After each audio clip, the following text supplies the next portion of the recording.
Hola a todos nuestros amigos de redes sociales, hoy leyendo desde casa. Pues primero les voy a enseñar el cafecito. Miren, tenemos esta tacita que dice coffee y parece un pocillito que está despostillado, pero miren, es cerámica, pero qué hermoso está, ¿verdad? Bueno, pues bien, hoy tenemos un librazo que son 12 cuentos peregrinos de Gabriel García Márquez. Aquí tenemos las 12 flores, 12 rosas que equivalen una a cada cuento. ¿Y por qué se llaman? ¿Por qué Gabriel García Márquez les llamó cuentos peregrinos? Él comenta o comentaba en un momento dado cuando le, le entrevistaron una vez cuando vivía y le preguntaban por qué peregrinos. Lo de cuentos lo entendemos, pero peregrinos. Y él decía que estos cuentos los escribió en diferentes momentos de su vida y que cuando viajaba, pues ahí iban los papeles donde él los escribía y andaban de un lado para otro los cuentos, peregrinando, como solemos decir, y bueno, él finalmente decide meterlos en un libro y aquí está, 12 cuentos peregrinos. Yo les voy a leer el cuento que se llama Espantos de Agosto, emanado de una historia italiana que es que fue un hecho histórico, cierto, pero que de ahí el Gabo Márquez pues nos crea este cuento, Espantos de Agosto. Dice, llegamos a Arezzo un poco antes del mediodía y perdimos más de 2 horas buscando el castillo renacentista que el escritor venezolano Miguel Otero Silva había comprado en aquel recodo idílico de la campiña toscana. Era un domingo a principios de agosto, ardiente y bullicioso, y no era fácil encontrar a alguien que supiera algo en las calles abarrotadas de turistas. Al cabo de muchas tentativas inútiles volvimos al automóvil, abandonamos la ciudad por un sendero de cipreses sin indicaciones viales y una vieja pastora de gansos nos indicó con precisión dónde estaba el castillo. Antes de despedirse nos preguntó si pensábamos dormir ahí y le contestamos que no, que nada más íbamos a almorzar. Menos mal, dijo ella, porque en esa casa espantan.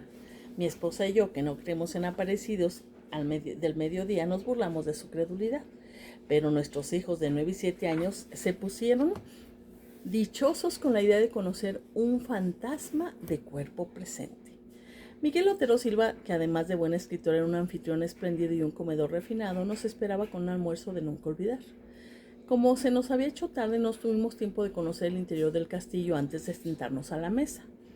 Pero su aspecto desde fuera no tenía nada de pavoroso, y cualquier inquietud se disipaba con la visión completa de una ciudad desde la terraza florida donde estábamos almorzando.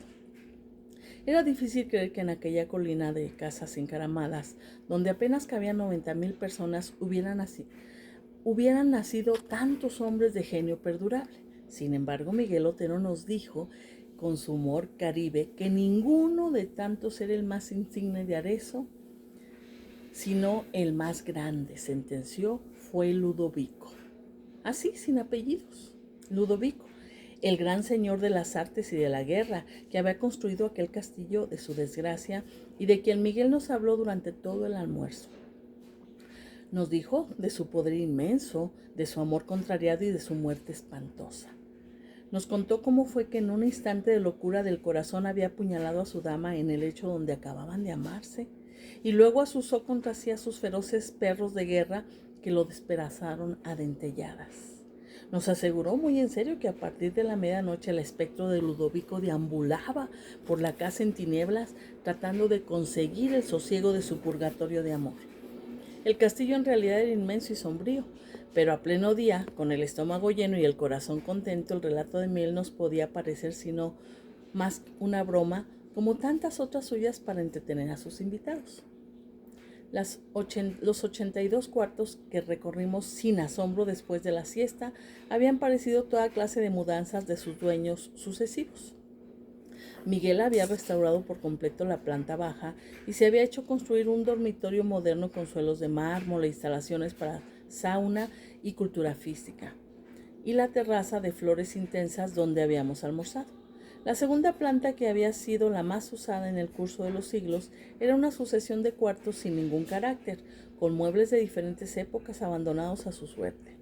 pero en la última se conservaba una habitación intacta por donde el tiempo se había olvidado de pasar.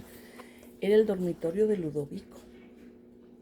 Fue un instante mágico. Allí estaba la cama de cortinas bordadas con hilo de oro y el sobrecama de prodigio de pasamanería todavía acartonado por la sangre seca de la amante sacrificada. Estaba la chimenea con las cenizas heladas y el último leño convertido en piedra, el armario con sus armas bien cebadas y el retrato al óleo del caballero pensativo en un marco de oro pintado por alguno de los maestros florentinos que no tuvieron la fortuna de sobrevivir a su tiempo. Sin embargo, lo que más me impresionó fue el olor de fresas recientes que permanecían estancados sin explicación posible en el ámbito del dormitorio. Los días de verano son largos y parsimoniosos en la Toscana, y el horizonte se mantiene en su sitio hasta las 9 de la noche. Qué padre, ¿no? Anochece hasta las 9 de la noche. Cuando terminamos de conocer el castillo era más de las 5, pero Miguel insistió en llevarnos a ver los frescos de Piero de la Francesca en la iglesia de San Francisco. Luego nos tomamos un buen café bien conversado bajo las pérgolas de la plaza. Y cuando regresamos para recoger las maletas encontramos la cena servida, de modo que nos quedamos a cenar. Mientras lo hacíamos bajo un cielo malva con una sola estrella, los niños prendieron unas antorchas en la cocina y se fueron a explorar las tinieblas en los pisos altos. Desde la mesa oíamos sus galopes de caballos cerreros por las escaleras, los lamentos de las puertas, los gritos felices llamando a Ludovico en los cuartos tenebrosos.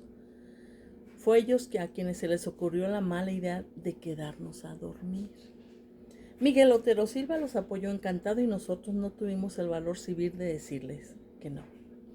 Al contrario de lo que yo temía, dormimos muy bien mi esposa y yo en un dormitorio de la planta baja y mis hijos en el cuarto contiguo. Ambos habían sido modernizados y no tenían nada de tenebrosos. Mientras trataba de conseguir el sueño, conté las 12 toques insomnes del reloj de péndulo de la sala y me acordé de la advertencia pavorosa de la pastora de gansos. Pero estábamos tan cansados que nos dormimos muy pronto, en un sueño denso y continuo, y desperté después de las 7 con un sol espléndido entre las enredaderas de la ventana. A mi lado mi esposa navegaba en el mar apacible de los inocentes. ¡Qué tontería!, dije, que alguien siga creyendo en fantasmas por estos tiempos. Solo entonces me estremeció el olor de fresas recién cortadas y vi la chimenea con las cenizas frías y el último leño convertido en piedra, y el retrato del caballero triste que nos miraba desde 3 siglos antes en el marco de oro. Pues no estábamos en la alcoba de la planta baja donde nos habíamos acostado la noche anterior, sino en el dormitorio de Ludovico, bajo la cornisa y las cortinas polvorientas y las sábanas empapadas de sangre todavía caliente de su cama maldita. ¡Oh! ¿Qué tal? Octubre de 1980 fue cuando Gabriel García Márquez escribe este cuento, Espantos de Agosto.